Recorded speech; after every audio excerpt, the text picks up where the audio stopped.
시간 허락하신 하나님의 말씀 함께 보겠습니다. 사도행전 12장 1절에서 12절 말씀입니다. 그때 헤롯 왕이 손을 들어 교회 중에서 몇 사람을 해하려 하여 요한의 형제 야고보를 칼로 죽이니 유대인들이 이 일을 기뻐하는 것을 보고 베드로도 잡으려 할세. 때는 무교절 기간이라. 잡음에 옥에 가두어 군인 내식인 네피에게 맡겨 지키고 6월절 후에 백성 앞에 끌어내고자 하더라. 이에 베드로는 옥에 갇혔고 교회는 그를 위하여 간절히 하나님께 기도하더라. 헤롯이 잡아내려고 하는 그 전날 밤에 베드로가 두 군인 틈에서 두 쇠사슬에 매여 누워 자는데 파수꾼들이 문 밖에서 옥을 지키더니 후련히 주의 사자가 나타나매 옥중에 광채가 빛나며 또 베드로의 옆구리를 쳐 깨워 이르되 급히 일어나라 하니 쇠사슬이 그 손에서 벗어지더라.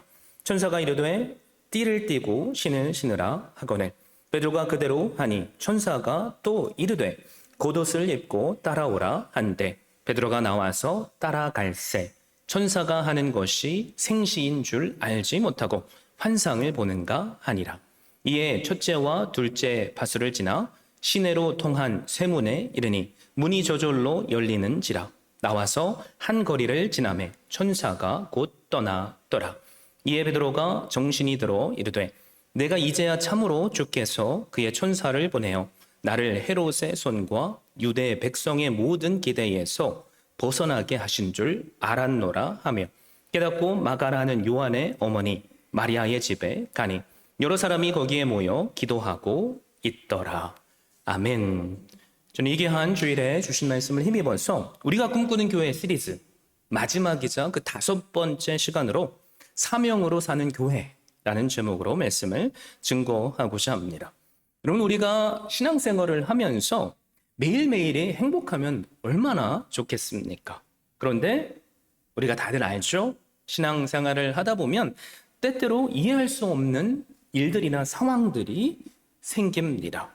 예를 들면 하나님께서 불치병에 걸린 어떤 사람은 살려주시고 또 어떤 사람은 그냥 죽게 내버려 두신다는 거죠. 이왕이면 백성들이 기도하는 대로 다 응답해 주시면 좋겠지만 어떤 사람은 잘 되고 또 어떤 사람은 잘 안 되는 경우도 봅니다. 그런 가운데 우리 속에는 저절로 이런 의문이 생기게 되죠. 도대체 왜 하나님께서는 어떤 사람은 축복해 주시고 또 어떤 사람은 왜 그냥 내버려 두실까? 혹시 우리 가운데 이런 마음이 한 번이라도 있었다면 함께 오늘 말씀을 상고하면서 그 이유를 찾아보면 좋겠습니다. 오늘 말씀을 보면 그런 비슷한 상황에 처한 두 사람이 나오죠.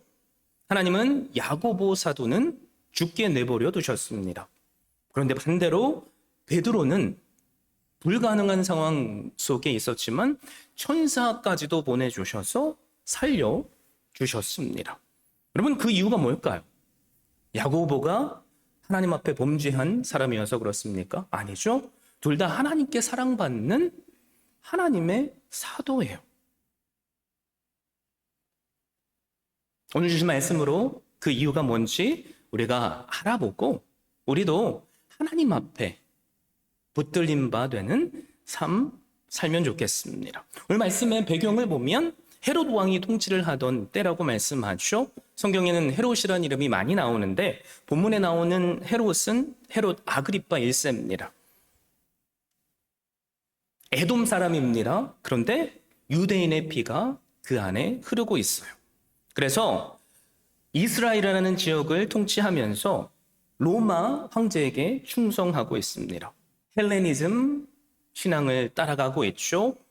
그런데 자신 속에 유대인의 피가 섞여 있기 때문에 유대인 앞에서는 내가 마치 율법을 잘 알고 있고 잘 지키는 사람처럼 행동했습니다. 그래서 어찌 보면 민심, 사람의 마음도 얻고 또 정치의 수완도 좋은 뭐예요? 능력자라고 할 수 있죠. 근데 오늘 말씀 1절, 2절에 보면 헤롯이 야고보 사도를 잡아서 죽여버리죠. 2절에 보면 요한의 형제라고 야고보를 부릅니다. 성경에 야고보란 이름이 많이 나오기 때문에 그렇습니다. 신약 성경에 보면 야고보서가 있죠. 이 야고보서를 누가 지었습니까? 많은 분들이 야고보 사도라고 생각을 하는데 아니에요. 예수 그리스도의 형제 야고보입니다. 그래서 구분을 하기 위해 우리로 이 야고보가 도대체 누구인지 알기 위해 요한의 형제라고 말하고 있습니다. 이 요한의 형제 야고보는 누구예요? 예수님께서 직접 세우신 12 제자 중에 하나입니다. 그런데 이 야고보는 땅끝까지 가서 복음을 증거하라고 하신 주님의 말씀을 들었지만 이상하게 그 사명의 꽃을 피우지조차 못한 채 사도 중에 최초의 순교자가 됩니다. 자, 헤롯이 야고보를 죽인 이유가 무엇입니까? 3절, 4절 말씀을 우리가 함께 상고했죠. 유대인들의 마음을 사기 위함입니다. 정치적인 인기를 누리고 싶어서죠. 야고보 사도를 잡아 죽이니까 유대인들이 열광하는 거죠. 그래서 결단을 하죠. 이참에 베드로도 잡아서 죽여버리죠. 무교절 기간이라고 했죠. 그리고 무교절이 끝나면 6월절기로부터 시작되는 그 무교절, 그 축제 기간에 모여든 수십만 명의 사람들이 이제는 자신이 살고 있는 자신들의 집으로 돌아가야만 됩니다. 바로 그 돌아가기 전에 베드로를 죽이려고 마음을 먹은 거죠. 그래서 베드로가 잡혔습니다. 옥에 갇힙니다. 그러면서 베드로는 죽임당할 날을 한 날 한 날 기다리고 있는 중입니다. 베드로의 상황이 어떻습니까? 오늘 말씀해 보면 16명의 군인들이 베드로를 지키고 둘러싸고 있다고 말하죠. 유대인 출신의 로마 역사가죠. 요세푸스의 기록에 의하면 오른팔과 왼팔에 쇠고랑이 묶여 있었답니다. 그리고 쇠고랑 끝으로 로마 병사의 몸에 그 쇠고랑이 묶여 있게 했답니다. 도망가려고 노력하면 그 쇠고랑 때문에 불가능하다는 거죠. 그리고 또 혹시라도 무슨 일이 생길까봐 앞뒤로 보초들도 세웠던 거죠. 지금 이 상황이 어때요? 절망 중에 절망이죠. 살아날 수 있는 방법은 단 1%도 없습니다. 여러분, 그런데 그때 어떤 일이 벌어져요?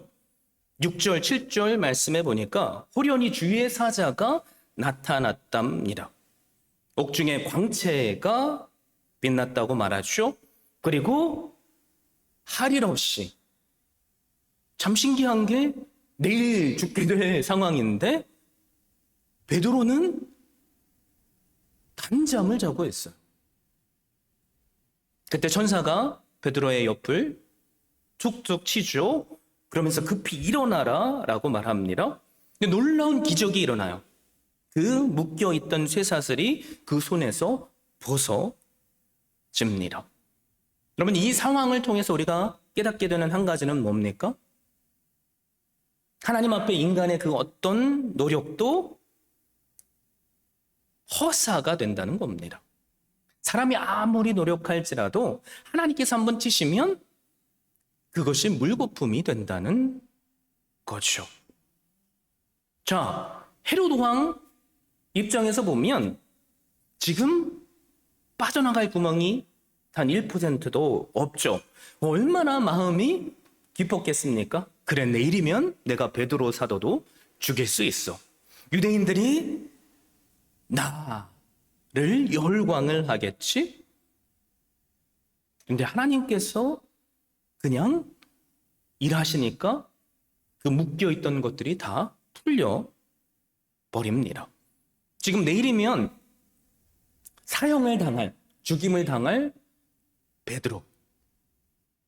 참 베드로도 우리의 머리로는 이해가 안 되는 사람이에요. 만약에 여러분이 내가 베드로다 생각하시고 며칠 전에 나의 형제 같은 야고보 사도가 죽임을 당했어요. 나도 똑같은 헤롯에게 잡혀 있습니다. 내일 죽임을 당할 거래요. 자, 여러분이라면 지금 단잠을 주무실 수 있겠어요? 어떻게 생각하십니까? 말씀을 준비하면서 저도 한번 생각을 해봤어요. 만약에 내가 베드로였다면 오늘 말씀처럼 이게 꿈인가 생시인가 알지 못할 정도로 깊은 잠에 빠질 수 있었을까? 여러분들은 그러실 수 있을지 모르겠지만 저는 못 그랬을 것 같아요. 누워 있어도 누워 있는 게 아니죠. 가만히 있어도 가만히 있는 게 아니죠. 얼마나 떨렸을까요? 얼마나 걱정이 됐을까요? 제가 그때 할 수 있는 일이 있었다면 하나님께 기도하는 것일 거예요. 그런데 베드로는 위대한 믿음의 사람인 것 같습니다. 그냥 마치 내일 그 어떤 일도 일어나지 않을 것처럼 깊은 단잠을 자고 있기 때문이죠. 우리는 이 베드로 안에서 뭘 봐야 되죠? 그가 누리고 있는 평안을 봐야 돼요. 그러면 남들도 다 평안할 때 우리가 누리는 평안은 그 누구든 할 수 있는 거죠. 믿음의 사람이나 믿지 않는 사람들도 그런 평안은 다 누려요. 그런데 믿음의 사람으로서 달라야 되는 모습이 무엇입니까? 평안할 일이 하나도 없는데, 기뻐할 일이 하나도 없는데, 감사할 일이 하나도 없는데 평안을 누리고 기뻐하고 감사하는 거죠. 자, 그렇다면 도대체 무엇이 베드로 하여금 그 평안을 누리게 했을까요? 사실 그 평안을 누리게 했던 열쇠는 뭐냐면 지금까지 내가 경험했던 주님의 은혜 때문입니다. 여러분, 베드로나 우리나 똑같이 연약한 사람이에요. 베드로는 주님 앞에서 호언장담했던 제자죠. 주님께서 내가 장차 십자가를 지시겠다고 말씀하세요. 그리고 너희들 중에 나를 부인하는 자가 있을 거라고 말합니다. 근데 베드로가 자신 있게 뭐라고 대답하죠? 주님, 이 세상 모든 사람들이 주님을 배반한다고 할지라도 저는 죽으면 죽었지 주님을 부인하지 않을 겁니다. 근데 그때 주님께서 뭐라고 말씀하시죠? 1년 뒤도 아닌 오늘 밤 이 3번 울기 전에 네가 나를 3번씩이나 부인할 것이다 라고 말씀합니다. 성경은 베드로가 주님을 3번 부인했다고 말하죠. 그러면서 있던 자리를 털고 일어나 자신을 숨기고 통곡하며 울었다 합니다. 여러분, 그런데 그 베드로를 주님께서 부활하시고 만나주셨어요. 깊은 죄책감마저도 주님께서 내가 너를 사랑한다, 마치 3번 부인했던 것을 아는 것처럼 3번씩이나 사랑을 확인시켜 주시고 베드로를 회복해 주셨습니다. 그리고 놀라운 오순절 성령 강림의 사건을 통해 오직 성령이 너희에게 임하시면 너희가 권능을 받고 예루살렘과 유대와 사마리아와 땅끝까지 이르러 내 증인이 될 것이다 라는 그 말씀이 이루어지게 하셨습니다. 권능을 받고 담대히 복음을 증거하는데 세상이 베드로를 가만히 놔두겠어요? 아니죠. 그래서 베드로는 사실 지금 감옥에 갇혀 있지만 이미 이전에도 2번씩이나 감옥에 갇혔었어요. 처음 갇혔을 때 얼마나 불안했을까요? 여러분, 그런데 그 과정 가운데 신기한 걸 경험하죠. 하나님께서 그를 풀어주셨다는 것을 경험해요.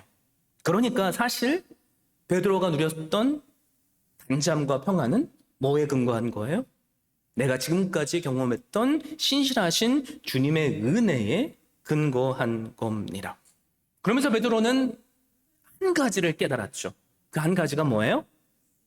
아, 내 인생의 시간표는 나에게 달려있지 않고 세상에 달려있지 않고 오직 하나님께만 달려있구나. 그것을 깨달으니까 감옥 속에 있지만 마치 나의 집처럼 평안히 잠들 수 있었던 겁니다. 그런 베드로에게 천사가 찾아왔죠. 옆구리를 치면서 일어나라고 하니까 손을 묶고 있던 쇠사슬이 풀립니다. 옆을 지키고 있던 군인들은 지금 무슨 일이 일어난지 모르고 깊은 잠에 빠져 있죠. 천사가 띠를 띠고 신을 신으라 라고 말하니까 지금 잠결에 일어나서 이게 꿈인가? 내가 꿈꾸고 있나? 그런 마음에 베드로는 행동을 취하고 있어요. 천사가 따라오라고 하니까 따라갑니다. 그런데 10절 말씀을 보세요. 첫째 파수를 지나 시내로 통한 세문에 이르니, 그리고 둘째 파수를 지나 시내로 통한 세문에 이르니 문이 저절로 열렸다라고 말합니다. 그리고 천사는 떠나가죠. 언제 베드로가 정신이 들어요? 11절 말씀을 보니까 바로 그때 정신이 들었대요. 이게 꿈이 아니구나. 하나님께서 천사를 통해 나를 구원하셨구나 라는 것을 깨닫게 됩니다. 깨닫고 마가라 하는 요한의 어머니 마리아의 집에 가니까 교회가 그를 위해서 전심으로 기도하고 있는 것을 보게 되는 거죠.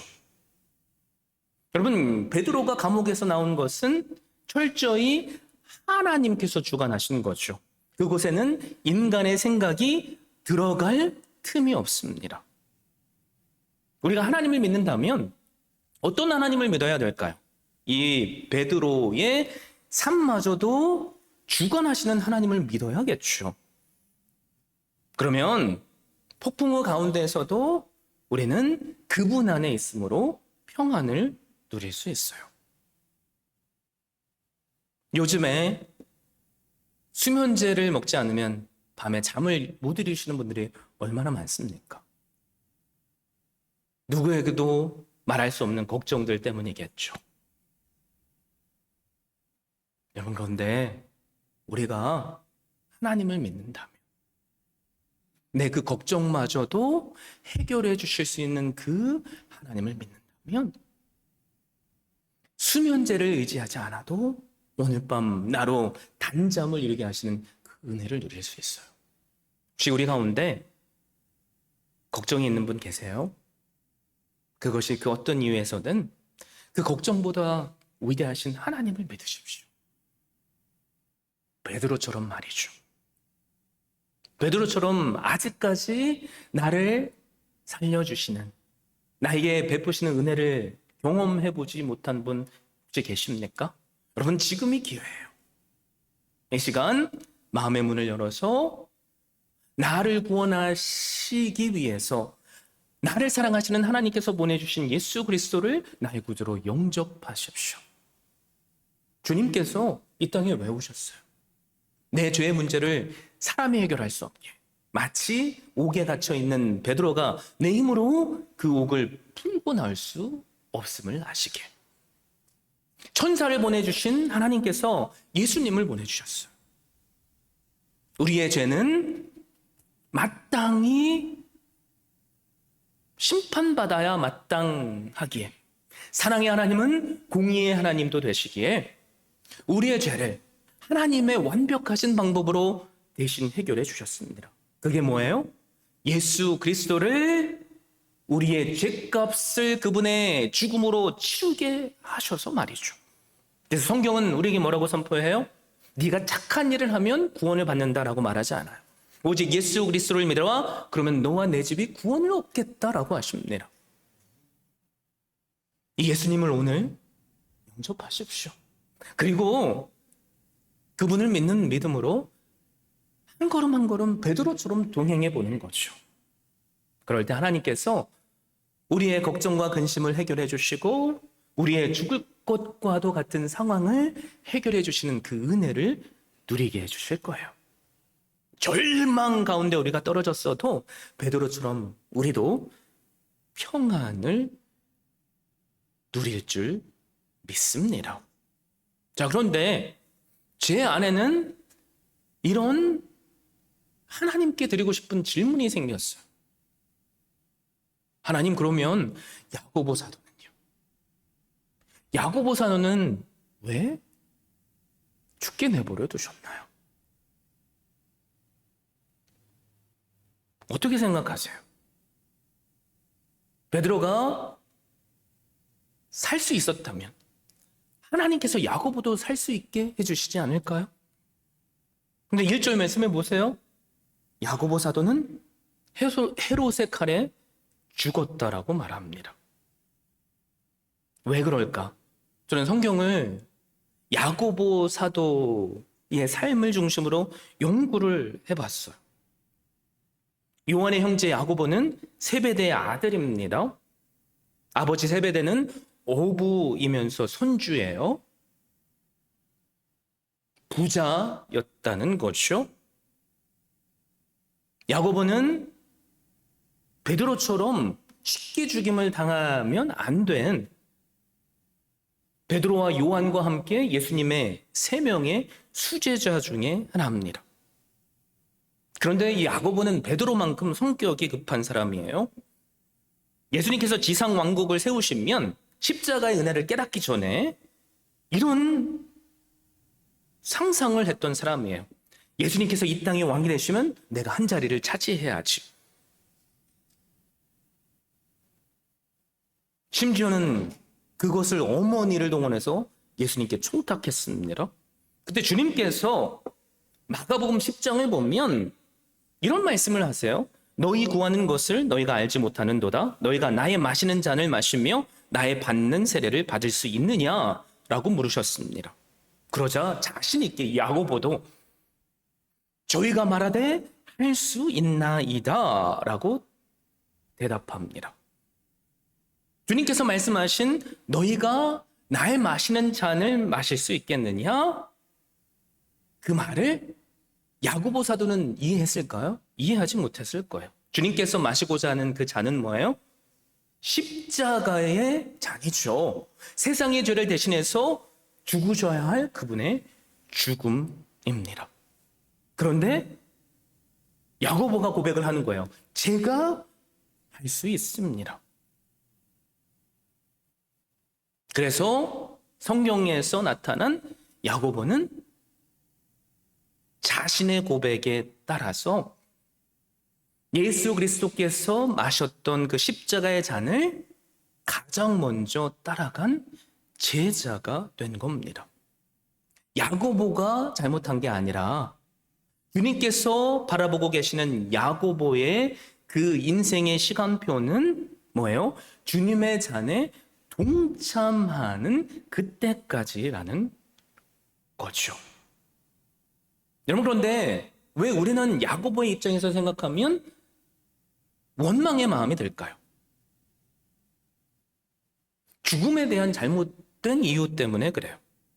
많은 사람들이 누군가가 죽으면 뭐라고 말하죠? 어휴, 안 됐네. 자, 이렇게 묻습니다. 정말로 죽은 사람이 안 된 사람이에요? 불행한 겁니까? 어떻게 생각하세요? 세상의 기준으로 보면 죽음은 끝입니다. 그런데 믿음의 기준으로 보면 죽음은 또 다른 세상의 시작이죠. 죽음이 끝이 아니에요. 우리가 죽으면 믿는 자는 영원한 하나님의 기쁨의 자리인 천국에 동참하게 됩니다.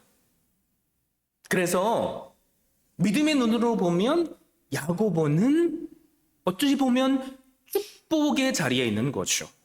여러분, 그런데 남겨진 베드로는 어때요? 앞으로 그 삶에는 고난과 고생의 길이 남아 있어요.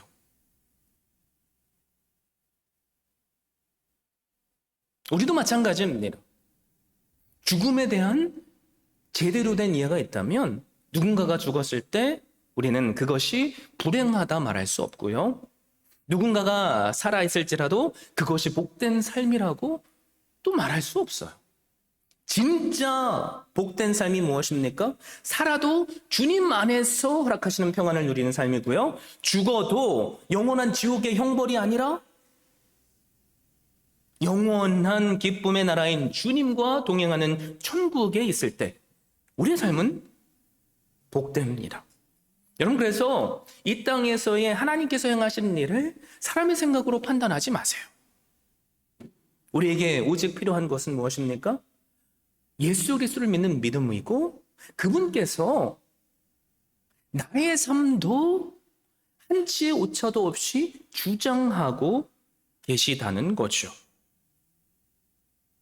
자, 그렇다면 우리는 죽음이 아니라 뭘 고민해 봐야 되죠? 내가 살아있다면 하나님께서 도대체 왜 나를 살게 하시는가를 고민해 봐야 돼요. 베드로도 그렇지만 우리가 이 땅에 아직까지 살아있다면 다 이유가 있습니다. 이유는 뭘까요? 오늘 제가 제목에 딱 쓴 한 단어가 그 이유를 말해 주시오. 사명 때문에 그래요. 여러분, 하나님께서 베드로를 살려주신 데에는 베드로에게는 아직 남은 사명이 있기 때문에 그래요. 베드로의 삶을 보면 그 사명의 길을 신실하게 갔죠. 그 중에 한 가지 굵직한 예를 들자면 사도행전 15장을 보십시오. 베드로가 다시 등장을 하여 할례를 받아야만, 그리고 유대인이 되어야만 구원을 받을 수 있다는 유대주의자들이 나와서 그리스도인들을 지금 핍박하고 있습니다. 그것 때문에 예루살렘 공회가 열려요. 첫 번째 정식 종교 회의죠. 그 회의의 결론이 뭡니까? 할례를 받을 필요 없다. 유대인이 될 필요가 없다. 이방인은 그대로 예수 그리스도를 믿으면 된다. 대신에 우상의 더러운 것과 음행과 목매어 죽인 것과 피를 멀리 하면 된다. 이런 결정이 내려집니다. 여러분, 그때 가장 귀하게 쓰임받았던 사람이 베드로예요. 베드로가 모든 사람들 앞에 내가 이방인을 향해 선교를 나갔을 때 어떻게 하나님께서 그 이방인들을 구원해 주셨는지를 간증합니다. 그리고 그런 결론에 다다른 거죠. 자, 베드로를 왜 살려주셨을까요? 이 놀라운 하나님의 일들이 베드로를 통해 이루어져야 되기 때문입니다. 어디 베드로뿐입니까? 여러분, 많은 믿음의 선배들을 보세요. 그들의 삶을 보면 한 가지 우리가 깨닫게 되는 게 있는데요. 사명이 다하기 전까지는 우리는 결코 죽을 수 없다는 거예요. 아프리카 선교사죠.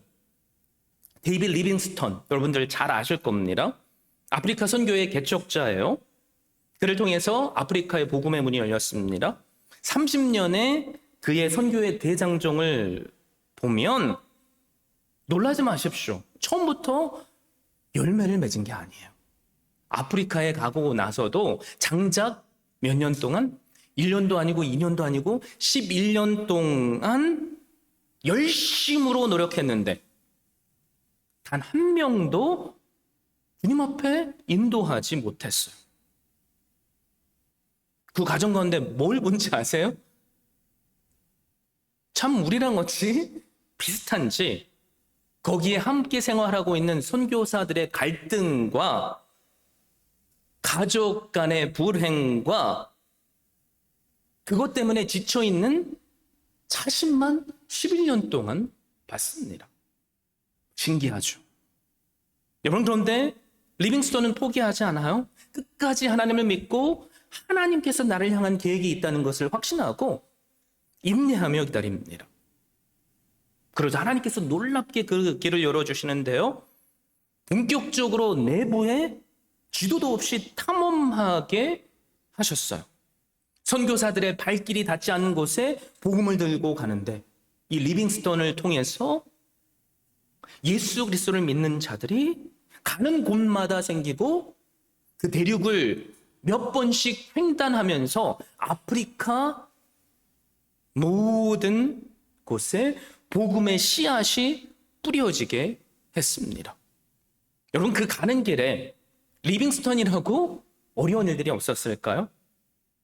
맹수의 환경과 주변의 위험과 질병에 늘 노출되어 있었어요. 1871년에는 열병에 걸려서 사경을 헤맸습니다. 수색 탐세대에 그런데 구출을 받게 돼요. 천사를 보내주신 그 하나님께서 구출대를 보내주신 거죠.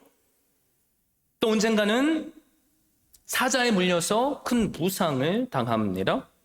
사람들이 그 리빙스턴을 보고 이제는 이 사람이 죽겠구나 싶었대요. 그런데 하나님께서 그 리빙스턴을 다시 살려주십니다. 그러면서 그 입술에 이런 놀라운 고백을 하게 하셨어요. 그 고백이 뭔지 아세요? 사명자는 그 사명을 이루기까지 죽지 않는다. 놀랍죠? 사명자는 사명이 이루어지기까지 죽지 않아요. 주님께서 보시고 있던 야고보 사도의 사명은 뭘까요? 주님께서 마셨던 그 십자가라는 잔을 함께 동참하는 거였어요. 그래서 야고보 사도의 죽음을 허락하신 겁니다. 베드로는 그렇지 않죠. 아직까지 그 사명이 남아있어요. 여러분, 그런데 베드로를 향해서 주님께서 예언하신 말씀이 뭔지 아세요? 장차 너도 순교를 당할 거다. 이겁니다. 요한복음 21장 18절 19절 말씀을 보세요. 내가 진실로 진실로 내게 이르노니 내가 젊어서는 스스로 띠띠고 원하는 곳으로 다녔거니와 늙어서는 내 팔을 벌리리니 남이 내게 띠띠우고 원하지 아니하는 곳으로 데려가리라. 이 말씀을 하시면 베드로가 어떠한 죽음으로 하나님께 영광을 돌릴 것을 가리키심이라라. 이 말씀을 하시고 베드로에게 이르시되 나를 따르라 하시니. 이 말씀처럼 베드로는 자신의 사명을 다하고 십자가에 거꾸로 매달려 죽임을 당합니다. 자, 십자가에 거꾸로 매달려져 있을지라도 하나님께서 과거, 오늘 우리가 살펴보는 이 사도행전 12장 말씀처럼 천사를 보내주실 수 없었을까요? 있으셨을 거예요. 그런데 천사를 보내주시지 않죠? 그 죽음을 허용하십니다. 왜요? 베드로의 사명이 다 했기 때문이에요. 근데 요한복음 21장 21절에서 23절을 보면 주님께서 베드로 자신에게 너는 순교할 거야 라고 말씀해 주셨는데 베드로 속에 이런 궁금한 생각이 들었어. 옆에 있는 요한은 그러면 어떻게 됩니까, 주님? 이렇게 물어보는 거죠. 그때 주님께서 22절에서 뭐라고 대답하신지 아세요? 내가 올 때까지 그를 머물게 하고자 할지라도 내게 무슨 상관이냐? 너는 나를 따르라 하시니. 주님께서 하신 말씀이 뭡니까? 비교하지 마라. 그렇죠? 네가 해야 할 것이 있다면 나를 믿고 나를 신실하게. 그래서 요한은 마지막까지 순교하지 않고 우리가 잘 알고 있는 요한계시록까지 적고 그리고 그 삶을 마무리합니다. 우리에게도 이 시간에 주님께서 주시고자 하는 말씀이 뭘까요? 다른 사람들과 비교하지 마라. 네가 지금 살아있다면 나를 믿고 신실하게 나를 따르라. 하나님께서 우리에게 여러 가지 역할을 맡기실 수 있죠. 오늘 말씀으로 우리가 붙잡아야 될 게 뭡니까? 핵심은 죽음이 아니죠. 사명입니다.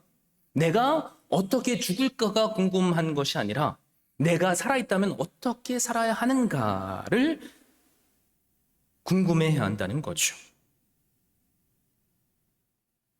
하나님께서 우리를 왜 아직까지 안 데려가셨습니까? 우리에게 원하시는 사명이 있기 때문이에요. 여러분, 우리에게 주시는 사명이 뭘까요? 우리에게 허락하신 직분이 달라요. 그리고 모양도 다르고요. 일터도 다릅니다. 가정의 환경도 달라요. 그런데 우리에게 공통적으로 허락하시는 사명이 있다면 하나죠. 마태복음 28장 18절에서 20절 예수께서 나와 말씀하여 이르시되 하늘과 땅의 모든 권세를 내게 주셨으니 그러므로 너희는 가서 모든 민족을 제자로 삼아 아버지와 아들과 성령의 이름으로 세례를 베풀고 내가 너희에게 분부한 모든 것을 가르쳐 지키게 하라. 볼지어다 내가 세상 끝날까지 너희와 항상 함께 있으리라 하시니라. 우리 교회가 붙잡고 있는 사명 뭐예요? 한마디로 하면 가서 제자 삼는 교회. 자, 그렇다면 우리는 어떻게 이 사명을 감당할 수 있을까요? 우리가 또 다른 리빙스턴이 되어서 내 생업과 일터와 자녀를 다 내려놓고 저 아프리카 오지로 가야 됩니까? 여러분 어떻게 생각하세요? 가야 돼요? 근데 왜 안 가고 계세요? 이게 하나님께서 우리에게 원하시는 사명일까요? 그럴 수도 있고 그렇지 않을 수도 있죠. 그렇죠? 저도 그래서 고민해 봤어요. 저를 포함해서 우리 모두에게 하나님께서 원하시는 사명이 뭘까? 저는 한 구두 수선공에서 그 답을 찾았습니다. 세계적인 설교가죠. 맥킨토시 박사가 스코틀랜드에서 목회를 할 때 친구가 방문을 했어요. 그날 예배 때 한 장로님이 대표 기도를 하시는데 야, 저명한 학자가 감동을 받을 정도의 기도를 하셨다는 거죠. 그래서 그 친구가 맥킨토시 목사에게 묻습니다. 오늘 기도한 장로님의 대해서 좀 알려주십시오. 그 분이 어떤 분이십니까? 놀라운 대답을 기대했었을 거예요. 근데 맥킨토시 목사님이 뭐라고 대답했냐면 그 장로님의 직업은 사실 구두 수선공이네. 그런데 그 장로는 날마다 냄새나는 남의 구두를 수선할 때 그것이 예수님의 신발이라고 생각하며 일한다네. 그 말을 듣고 학자인 그 친구가 그래서 그분의 기도엔 감동이 있었구나 라는 것을 깨달았답니다. 그 장로님에게 허락하신 사명이 뭘까요? 허락하신 가정과 일터에서 구두 수선공일지라도 나에게 신발을 맡기는 그 사람이 예수님인 줄 알고 그 신발이 예수 그리스도의 신발인 줄 알고 최선을 다하는 모습. 그게 주님께서 우리에게 원하시는 소명이에요.